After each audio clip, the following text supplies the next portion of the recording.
ముసలం ముదురుతోంది. DK శివకుమార్కు మంత్రులు shock ఇస్తున్నారు ఒక్కొక్కళ్ళుగా. రామలింగారెడ్డి బాటలోనే మరో ఇద్దరు మంత్రులు ఉన్నట్లుగా తెలుస్తోంది. ఇప్పటికే రాజీనామా చేసినట్లు రామలింగారెడ్డి ప్రకటించారు. ఆయన బాటలో మునియప్ప, కేజే జార్జ్ రాజీనామా చేయనున్నట్లు సమాచారం. శాఖల కేటాయింపుపై మంత్రులు అసంతృప్తి వ్యక్తం చేస్తున్నారు.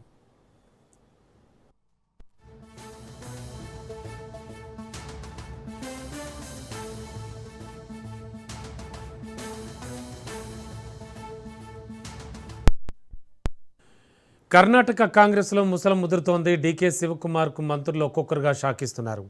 రామలింగారెడ్డి బాటలోనే మరో ఇద్దరు మంత్రులు ఉన్నట్లుగా సమాచారం. ఇప్పటికే రాజీనామా చేసినట్లుగా రామలింగారెడ్డి ప్రకటించారు. ఆయన బాటలోనే మునియప్ప, కేజే జార్జ్ రాజీనామా చేయనున్నట్లుగా సమాచారం.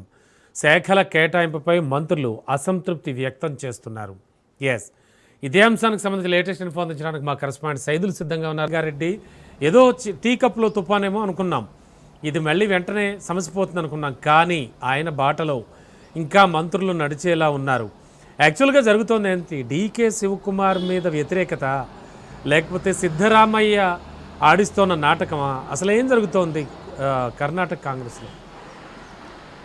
రమణ, కర్ణాటక కాంగ్రెస్లో ముసలం ప్రారంభమైందని కూడా చెప్పుకోవచ్చు. ఎందుకంటే మీరు అన్నట్టుగా దీని వెనకాల సిద్ధరామయ్య ఉన్నారా అని కూడా పెద్ద ఎత్తున కర్ణాటక రాజకీయాల్లో చర్చ జరుగుతూ ఉంది.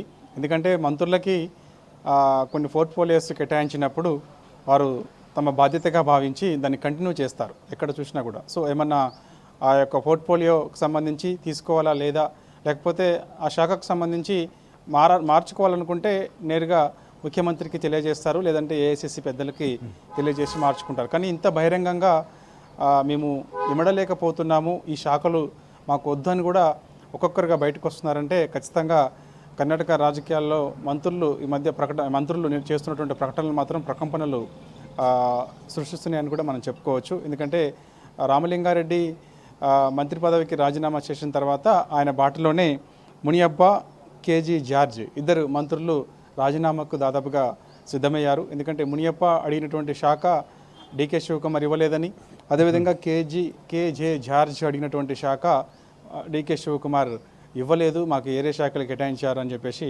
సో అందుకు మేము మంత్రులుగా రాజీనామా చేస్తామని కూడా వారు చెప్పినట్టు తెలుస్తుంది. మరి కాసేపట్లో వారిద్దరు కూడా రాజీనామా చేసే అవకాశం అయితే ఉంది.